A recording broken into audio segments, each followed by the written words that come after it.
মা তুমি খাবারটা খেয়ে নিও প্লিজ। কিরে, খারাপ লাগলো আমার কথা?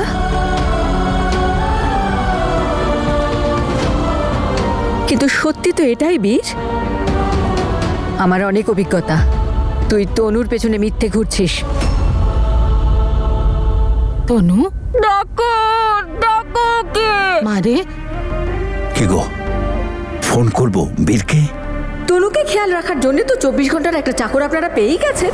আমার বীর, না গো, আজ তুমি বীরকে ফোন করবে না। তনু আমাদের মেয়ে, আমাদের দায়িত্ব, আমাদেরই খেয়াল রাখতে হবে। আর আজ ও বীরকে ছাড়াই শোবে। তনু কতবার এই পরিবারের মান সম্মানের জন্য নিজের সুখ বিসর্জন দিয়েছে। যদি আমি হেরেও যাই না, তাহলেও কিন্তু আমারই জয় হবে মা। মা, তনুর তো অগন্তি অবদান রয়েছে এই বাড়ির প্রতি। বাবা এমনি এমনি ওকে নিজের মেয়ে হিসেবে দেখতেন, আর তনু প্রত্যেকটা মুহূর্তে প্রুফ করেছে যে ও এই বাড়ির মেয়ে। আমি তনুর জন্য সেই সবকিছু করব যেগুলো ও একদিন আমার জন্য করেছিল। ও আমাকে সেই মুহূর্তে সামলেছিল যখন আমি নিজের মধ্যে ছিলাম না, রোজ ভুল করতাম। আজ তনুর অবস্থা ভালো নয়, তাই ওর পাশে আমি দাঁড়াবো। তাহলে তুই কি চাস? আমাদের সবাইকে ছেড়ে দিবি ওর জন্যে? ঘর সংসার, আত্মীয় স্বজন, সমাজ, কেননা ওকে নিয়ে তো কিছুই করা সম্ভব নয় দুর্ভোগ ভোগা ছাড়া। দেখ বাবা, অতীতকে নির্ভর করে জীবন চালিয়ে যাওয়া সম্ভব নয়। বর্তমান নিয়ে চল বাবা। কিন্তু মা, আমার তো বর্তমানটাও তনু, আর আমার ভবিষ্যৎটাও তনু। আমি তনুকে কোনোভাবে ছাড়তে পারবো না।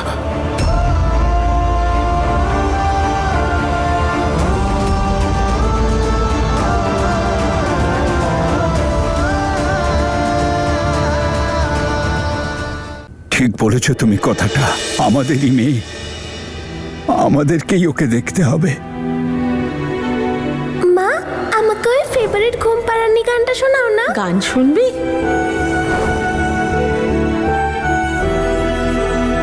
তনু, মারে, তোকে গান শোনাবো আমি। জানিস, ছোটবেলায় তোকে আমি গান শোনাতাম। সেই গানগুলো শুধু তুই জানিস, বীর তো জানেই না। শোনাও, শোনাও না। আয়। শোনাও।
মা,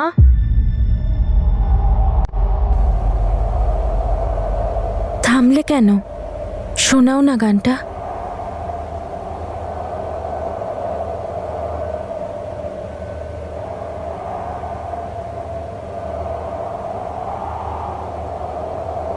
কি কি বললি তুই? গানটা শোনাও না। না না, তার আগে মা,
একটা ভালো খবর আছে জানো, কাল রাতে তনু ঘুমোচ্ছিল না। আমরা ভাবলাম রাতে তোমায় বিরক্ত করব কেন, ওকে ছোটবেলার গান শোনালাম আর ও ঘুমিয়ে পড়লো। আর দেখো উপরওয়ালা তার ফলও দিয়েছেন। আমার মেয়ে আমাকে মা বলে ডেকেছে। মা,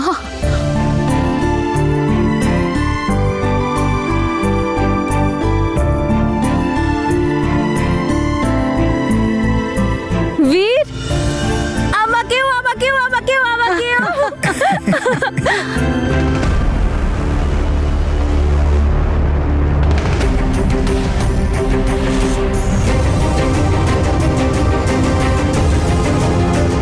এসেই ওই মেয়েটাকে নিয়ে ব্যস্ত হয়ে গেল বীর। একবার জিজ্ঞেস করতে এলো না যে আমি কেমন আছি। আচ্ছা শোনো, আমাদের সবাইকে ডাক্তারের কাছে যেতে হবে তো, তবেই তো ভালো হবে। ডক্টরের কাছে? না না না না না না না, ডক্টরের কাছে যাবো না আরে, আমি। আমার তো- খুব তো- ভয় করে। ও তো সুচ ফুটিয়ে দেবে আমাকে। না না না, কিন্তু ফ্যামিলি চেকআপের জন্য তো সবাইকে তো যেতে হবে না ডাক্তারের কাছে। না বাবা, আমি যাব না, আমার ইঞ্জেকশনে খুব ভয়। আরে কিন্তু আন্টি, তোমার তো হাঁটুতে ব্যথা, তাই না?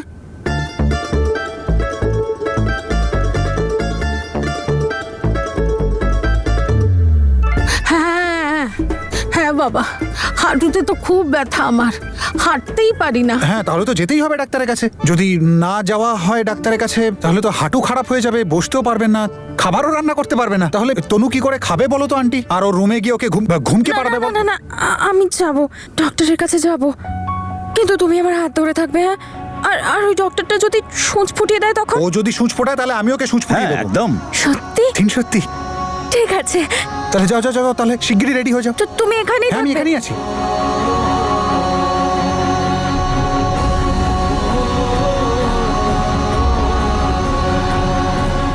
আমি একবার খালি জ্যাসমিনের সাথে দেখা করে আসছি।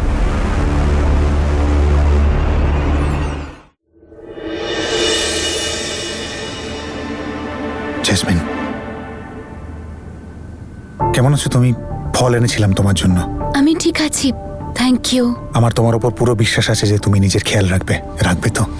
হ্যাঁ বীর, তোমার আমার চিন্তা করার এখন কোনো প্রয়োজন নেই। এই মুহূর্তে তনুর অনেক বেশি তোমাকে প্রয়োজন। তুমি বলছিলে না তনুকে কোন ডক্টরের কাছে নিয়ে যাবে? বীর, তুমি কি শিওর যে তনু সুস্থ হয়ে উঠবে? মনে তো হচ্ছে জ্যাসমিন। জ্যাসমিন, এটা খুব কঠিন সময় আমাদের জন্য। আমাদের একে অপরের পাশে থাকা উচিত, একে অপরকে সাপোর্ট করা উচিত। স্পেশালি তোমাকে তোমার পুরো খেয়াল রাখতে হবে। সেটাই হবে তোমার আমাকে সাপোর্ট করা। করবে তো? আমি আসছি।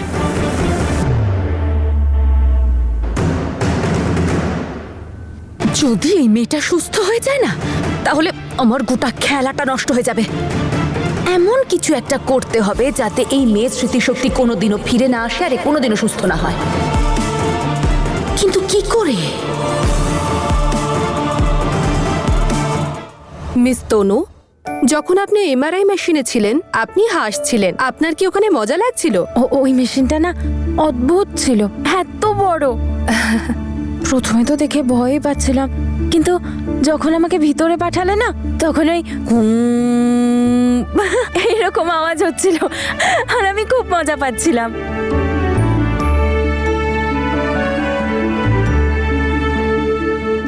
ডক্টর, আপনার রুমটা না খুব সুন্দর। ওই মা যেখানে নিয়ে যেত না, ওই ঘরটা একদম ভালো ছিল না। ওখানে কি বাজে গন্ধ। আমি এইভাবে যেতাম, ওখানে খুব বাজে ছিল। কিন্তু এই জায়গাটা ভালো।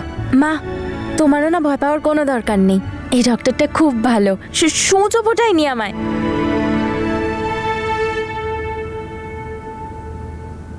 আচ্ছা, আপনার তো পায়ে ব্যথা, আপনি বসুন, আমি চেক আপ করে নিচ্ছি। হ্যাঁ, বসে পড়ো।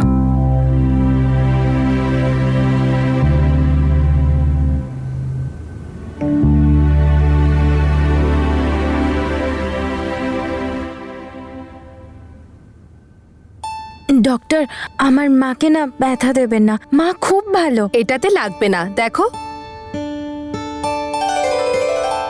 তনু, এদিকে এসো, বসো। কিচ্ছু হবে না, কিচ্ছু হবে না, এসো বসো। আমার দুই মেয়েকে আশীর্বাদ করো উপরওয়ালা। তোর কি মাথা খারাপ নাকি সুইটি? আরে আমার কারো সহানুভূতি নয়, বীরকে চাই। জেসমিন, আরে আমার তো ভয় করছে তুই না আবার সেই পুরনো জেসমিনে হয়ে যাস। দেখ, তুই আর কিচ্ছু করবি না, কোনো জেদ করবি না, তুই মা হতে চলেছিস, মনে রাখিস সেটা। হ্যাঁ, এটাই তো খুশির খবর, আমি মা হতে চলেছি। কারণ এবার যা হবে, কারণ এবার যা করবে আমার বাচ্চাই করবে। এই বাচ্চাটাই তো হলো আমার ব্রহ্মাস্ত্র। আরে তুই তো নিজেই দেখেছিস বাচ্চাটা থামবে, ওনার তো প্রাণ আটকে আছে ওর মধ্যে। আমার শাশুড়ি মা তো আমার সাইড, শুধু এখন বীরের অপেক্ষা করছি। তাড়াতাড়ি তনু ওর কীর্তিকলাপগুলো একটু বীরকে দেখাক, আর বীরের মাথায় সুবুদ্ধি আসুক, আর আমি একটু মজা পাই। ডক্টরটা কি ভালো ছিল না মা? উনি আমাকে এটাও দিয়েছেন, ভালো না? খুব সুন্দর মা। এখন থেকে আমি একদম গুড গার্ল হয়ে থাকবো, পাক্কা প্রমিস, একটুও জ্বালাবো না।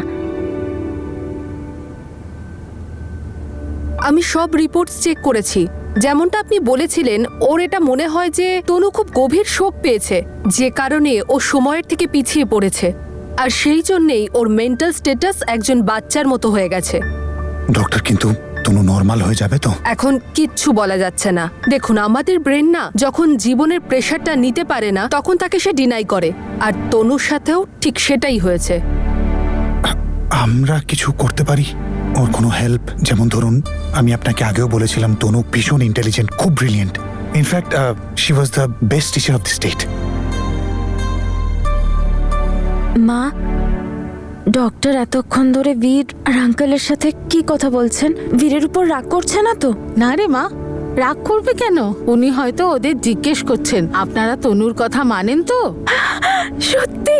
হ্যাঁ, তাহলে তো খুব মজা হবে, তাই না? ইয়ে! জেসমিনের শরীরটা ঠিক থাকুক। এখন জেসমিনের শরীরটা কেমন আছে? এখন ঠিক আছে, ওর ঘরে বিশ্রাম নিচ্ছে। চলুন গিয়ে দেখা করে আসবেন।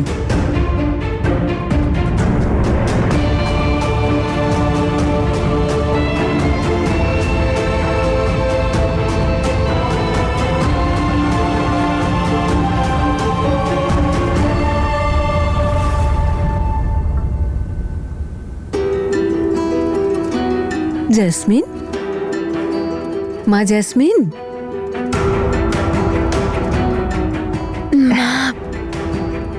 শরীরটা কেমন আছে এখন মা?